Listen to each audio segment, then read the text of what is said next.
Well, my father came up with the idea 30 years ago. He was having lunch with then Chief William McCormick, who was his good friend.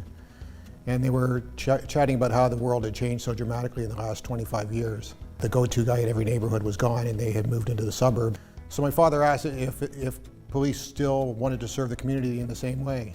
The chief responded emphatically yes, but they didn't have the funding for it. My father said, if we find the funding, will you inspire the cops? It was a no-brainer. They found the funds and it's been a success ever since. We as police officers investing in ProAction and all the programs we've done, we receive much more than we give. And I don't say that selfishly, but what we're able to pull out of it as police officers is amazing. We get tenfold return on what we invest. You know, we've done a lot of really neat activities. It's not just the camping, but you know, the Tiger Cats and Kids. There was baseball. They did a baseball tournament where it was cops versus the kids.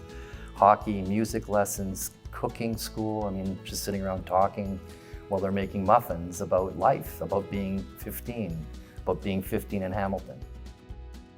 My neighborhood was pretty rough growing up. You know, there's a pretty regular police presence around. It's really easy to get distracted when you're surrounded by crime and police presence. So that also took a toll on my mental health. This was the one place where I was accepted as I was. Everybody was extremely supportive of one another, and we just got to kind of vent all our frustration on this weight.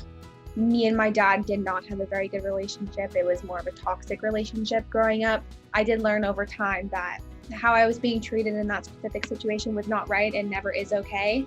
It just was making me feel like very depressed and lonely, and it felt like I wasn't reaching my potential and I had nobody who would understand or could help me. One of my icons, Jacqueline Ross, she is an officer at Halton Police, and I met her when I was 16. She reached out to me one day and she told us about this ProAction program. I was like, oh my God, sign me up. Like, I'd love to do it. For me, the Girls with Confidence running program was just showing women all the resources available to them and that they're not alone and that they have such more potential than they think that they may have. Looking back at it now, Halton has given me so many opportunities and has given me so much. So I wanted to dedicate my career to giving back to Halton. I lost my brother in high school. He was killed in Toronto. When you're in high school, your last year, your senior year, it's kind of like you lose your drive sometimes. So you have to find like fight in you to really get the job done. I give a lot of credit to me finding the strength to this program. It was just having a friend and having comfort and having a mentor and an adult to let you know that everything was going to be okay. That gave me the push to move forward, knowing that everything was going to be okay. ProAction Cops and Kids has created leaders within the community. For instance, there are two young girls in my yoga program where they attended weekly, just coming in for the community, coming in to move. And from that, they both have become yoga instructors themselves.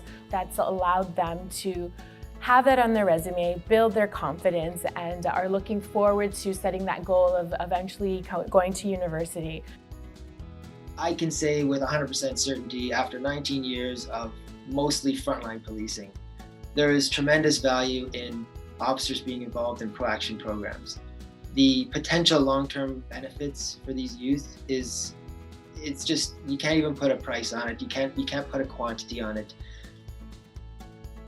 We had a really outstanding officer take a group out canoeing, and they were gone for 5 or 6 days, sitting around the campfire, no phone, and one of the kids broke down and cried just how he never thought he would be able to do something like this. That keeps happening over and over again in different ways.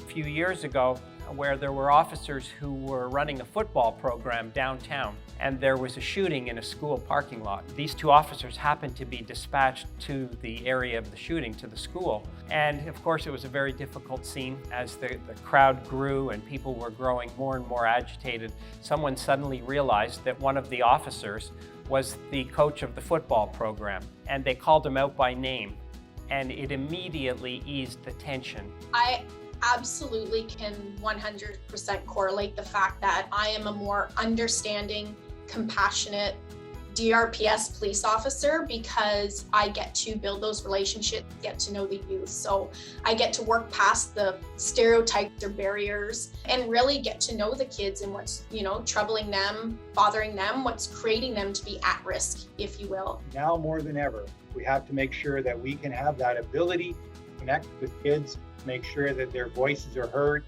and that we can give them the support that they so richly deserve.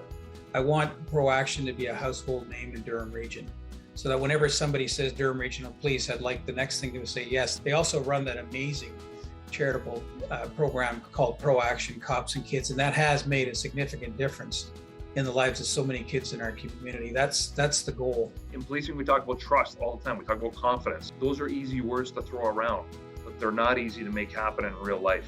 I think ProAction certainly has given us an ability, a vehicle, if you will, to be able to accomplish some of those things.